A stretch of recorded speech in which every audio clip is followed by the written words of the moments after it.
राधे राधे। जय श्री महाकाल। यह वीडियो मैं उन सभी पेरेंट्स के लिए या सभी रिश्तेदारों के लिए या सेल्फ के लिए बना रही हूँ जिनके घर में बच्चे हैं और जो खुद बड़े भी हैं। कोई 10 साल का, 15 साल का, 20 साल का, 21 साल का। आपके यहाँ लड़के हैं या लड़कियाँ हैं, कोई भी हो। जैसा कि आप अलग अलग प्रकार की न्यूज़ में या देखने में भी आया होगा, देश में हर राज्य में हर साल कई प्रकार से अपहरण होते हैं। बच्चों के भी अपहरण होते हैं, लड़कियों के भी अपहरण होते हैं और लड़कों के भी। कई बार महिलाओं के अपहरण हो जाते हैं। तो आप ये जो विषम जो परिस्थिति है या जो एक डर का जो माहौल है, जहाँ हमें डर लगता है अपने बच्चों को कहीं बाहर भेजने के लिए, बच्चियों को बाहर पढ़ने भेजने के लिए, या आप स्वयं भी जब पढ़ते हैं, कहीं जाते हैं, तो आपको भी एक भय बना रहता है। तो इस भय से लड़ने के लिए ऐसा किसी के साथ ना हो, पहले तो यही प्रार्थना करें। कई बार हम ईर्ष्यावश, क्रोधवश अपने ही बच्चों को घर में कोसते हैं। कुछ गलतियां वो कर दें या उनके द्वारा कुछ कहा सुनी हो जाए तो हम अपने ही बच्चों को उल्टा सीधा बोलने लगते हैं। एक तो ये हम बंद करें पूरी तरह से। जो बात है, जो समस्या है, उसका समाधान करें। व्यर्थ में एक दूसरे से कटाक्ष करके या एक दूसरे का बुरा बोल के जीवन नहीं जिया जा सकता। ऐसे ही हम पड़ोसी के लिए, रिश्तेदारों में दूसरों से ईर्ष्या द्वेषवश उनके लिए भी कुछ अपशब्द कहते हैं। इसका ये हो जाए, उसका वो हो जाए, ये ऐसा हो जाए, वो वैसा हो जाए, इसने हमारे साथ ये किया, इसका भी ऐसा हो, इसके बच्चों ने ऐसा किया तो उनके बच्चों का भी ऐसा हो। ये सब जो बातें हैं, ये सब व्यर्थ की हैं। लेकिन आप सब जानते हैं कि तरंगे अपना रोल प्ले करती हैं। अर्थात जैसे हम फ़ोन करते हैं तो कैसे हमारे फ़ोन कनेक्ट होते हैं, हमारी बातें कैसे एक दूसरे तक पहुंचती है, तो तरंगों के माध्यम से, वाइब्रेशंस के माध्यम से। वैसे ही जब हम कहते हैं तो वो भी वाइब्रेशंस के माध्यम से प्रभावित करते हैं एक दूसरे को। चाहे आप उनसे कहीं दूर हो और आपने किसी के लिए कुछ अच्छा शब्द कहा हो तो वो अच्छा प्रभाव डालेगा, और बुरा शब्द कहा होगा तो वो बुरा प्रभाव डालेगा। जैसे आप घर में कुछ सुगंधित वस्तु को हवन करो तो वो सब जगह सुगंध पहुंचाएगी।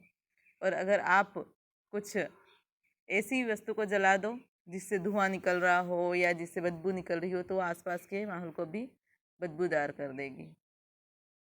तो हवा की तरंगों से हमारे जो वाइब्रेशंस होते हैं, जो भावनाएं होती हैं, वो एक दूसरे तक पहुंचती हैं। जैसे कई बार याद कोई करता है तो आपको लगता है हिचकी आ रही हो। कभी ऐसा एहसास हो जाता है कि नहीं, किसी ने हमें याद किया है, हमारा रहा हो और हमने फ़ोन लगाया तो सामने वाले यही कहे कि आप मैंने तो अभी याद किया था और आपका फ़ोन आ गया। क्योंकि उसका याद करना हुआ और वही तरंग आप तक पहुंची। आपके विचार में, आपके मन में कुछ विचार आया कि चलो मुझे ये काम है इनसे और मैं फ़ोन करूं। तो पहले हम जो हमारा वातावरण है एक दूसरे के प्रति बोलने का, उसे सही करें, उसे अच्छा करें। ऐसा बोलें जिससे कि सबका भला हो। और अगर कारणवश क्रोध आता है तो उसको समझाएं, उसको समझने की कोशिश करें, उसको सही मार्ग पे लाएं, लेकिन अपशब्द ना कहें। दूसरा, हम खुद भी समर्थ बने, शक्तिशाली बने, इतना शक्तिशाली कि हम किसी से लड़ सकें उस परिस्थिति में जब कोई हम पे अटैक करे।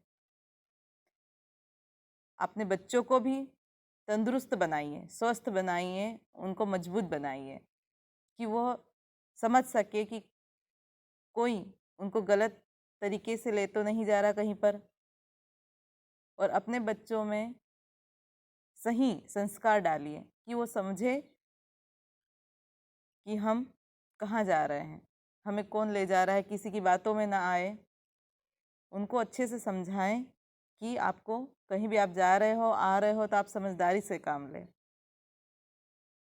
ऐसे ही लड़कियां या लड़के जब भी आप जॉब सर्च करते हैं या किसी वजह से आप बाहर जाते हैं पढ़ाई की वजह से या किसी अन्य कार्य से, तो अपने आसपास माहौल को समझें, कौन कैसा है, उन विचारों को उन चीज़ों को समझें।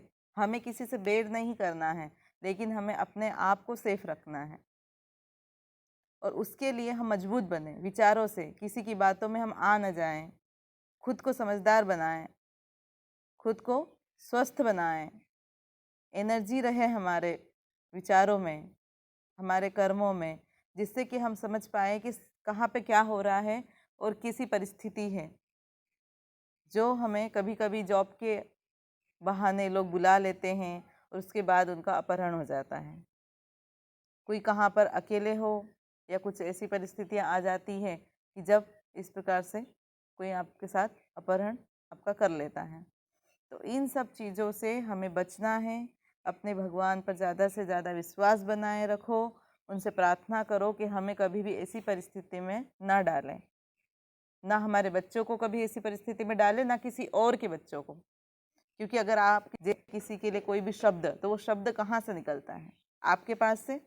तो पहले वो शब्द आपको प्रभावित करेगा, बाद में वो दूसरे को करेगा।